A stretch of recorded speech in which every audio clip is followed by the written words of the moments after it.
என்னடா தம்பி கொடி ஏத்துனது இருக்கு பத்தியா, அரசு கொடி ஏத்துனது, அதனால அது வந்து கொடி அரசு அப்படின்னு இருந்துச்சு.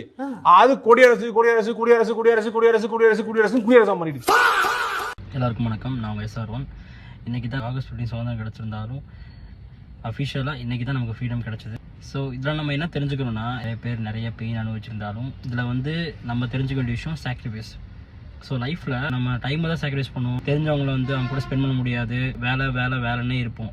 அப்படிங்கிற பாயிண்ட் ஆஃப் வியூவில் இருக்கும்போது இந்த ஃப்ரீடம் ஃபைட்டர்ஸ் வந்து தான் உயிரே கொடுத்து இது சுதந்திரம் வாங்கி கொடுத்துருக்காங்க. அப்படிங்கிறப்போ அந்த சாக்ரிஃபைஸ், அந்த பெயின் அப்படிங்கிறது எவ்வளோ இம்பார்ட்டன்ட் அப்படிங்கிறத தெரிஞ்சுக்கணும். ஏன்னா வந்து இந்த இடத்துல ஒரு ஆள் எடுத்து பண்ணுறதே பெரிய விஷயம். அப்படிங்கிறப்போ ஒரு குரூப்பே சேர்ந்து எவ்வளோ சாக்ரிஃபைஸ், எவ்வளோ ஹார்ட் ஒர்க், எவ்வளோ பெயின் ஃபேஸ் பண்ணியிருப்பாங்க, எத்தனை பேர் இறந்துருப்பாங்க, நிறைய ஸ்ட்ரகிள் இருக்குது. இதெல்லாம் போராடினால தான் அவங்க இறந்து இத்தனை வருஷம் ஆனாலும் அவங்க பேர் நம்ம மனசில் இருந்து பதிஞ்சிருக்கு.